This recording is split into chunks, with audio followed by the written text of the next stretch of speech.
నమస్కారం. Welcome to Radha's ప్రాచీన ప్రాంగణం.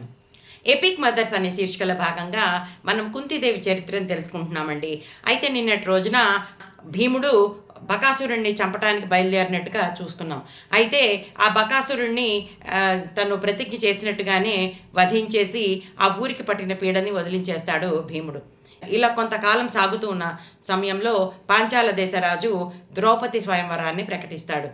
అందరూ క్షత్రియులు, బ్రాహ్మణులు అందరూ కూడా గుంపులుగా బయలుదేరుతూ ఉంటారనమాట.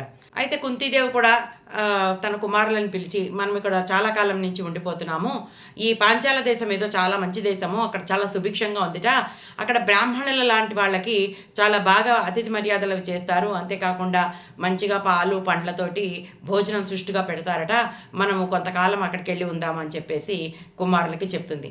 అయితే ఆల్రెడీ స్వయంవరం గురించి విన్నటువంటి వీళ్ళందరికీ కూడా ఆ స్వయంవరానికి అటెండ్ అవ్వాలని అనిపిస్తుందండి. సరే, ఎలాగో తల్లి నోటమాట వచ్చింది కాబట్టి వాళ్ళందరూ సంతోషంగా ఆ పాంచాల దేశానికి బయలుదేరుతారు.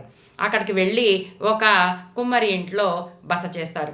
నివురుగప్పిన నిప్పుల్లాగా బ్రాహ్మణ వేషధారులై వీళ్ళు ఎంతో వర్చస్సుతోటి తేజస్సుతోటి వెలిగిపోతూ ఉంటారు. వీళ్ళంతా కూడా మారువేషాలు ఎందుకు వేసుకున్నారంటే, కుంతీదేవి మహారాజు పిల్లలు అని అందరికీ తెలియకూడదు కదండి, అందుకని చెప్పేసి వాళ్ళు అలా మారువేషాల్లో తిరుగుతూ ఉంటారనమాట. అయితే తల్లి ఇక్కడ విడిదిలోనే ఉండిపోతుంది. ఈ 5 పిల్లలు కూడా ఆ స్వయంవరాన్ని చూడటానికని వెళ్తారు. అయితే అక్కడ ద్రౌపదీదేవి విపరీతమైన అందగత్తటండి. ఆవిడ చూడడానికి కొంచెం నలుపు రంగులో ఉంటుంది, కానీ మన్మధుడి చేతిలో బాణం ఎలా ఉంటుందో అలా చాలా అందంగా ఉంటుందిట. అలా అందమైన ద్రౌపదీదేవి చేతిలో వరమాల పుచ్చుకుని నుంచుంటుంది. ఆమె సోదరుడైనటువంటి దృష్టద్యుమ్నుడు ఎవరైతే ఈ మత్స్య యంత్రాన్ని ఛేదిస్తారో వారికే నా సోదరునిచ్చి వివాహం చేస్తానని ప్రకటిస్తాడు. అయితే ప్రతి వాళ్ళు కూడా ఆ యంత్రాన్ని ఛేదించడానికి ప్రయత్నం చేస్తారు, కానీ ఎవరి వల్ల కాలేదు. బ్రాహ్మణుల గుంపులో ఉన్నటువంటి ఈ అర్జునుడు వెళ్ళి తను చేస్తాడనమాట. ప్రయత్నం చేసేసరికి వెంటనే ఆ మత్స్యయంత్రం కాస్త విరిగిపోతుంది. అప్పుడు దృష్టద్యుమ్నుడు అర్జునుడికి ఈ ద్రౌపది నుంచి వివాహం చేస్తాడు. కన్యను తీసుకుని వీళ్ళ 5 కూడా ఇంటికి వస్తారు.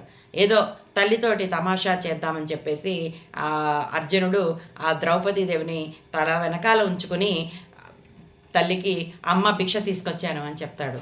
అయితే ద్రౌపదీదేవి ఏదో పరధ్యానం పనిలో ఉంటూ, సరే ఆ తెచ్చింది ఏదో మీ 5 పంచుకుని తినండి అని చెప్తుంది అనమాట. తర్వాత ఏం జరుగుతుందో వచ్చే ఎపిసోడ్లో చూద్దాం. అంతవరకు సెలవు.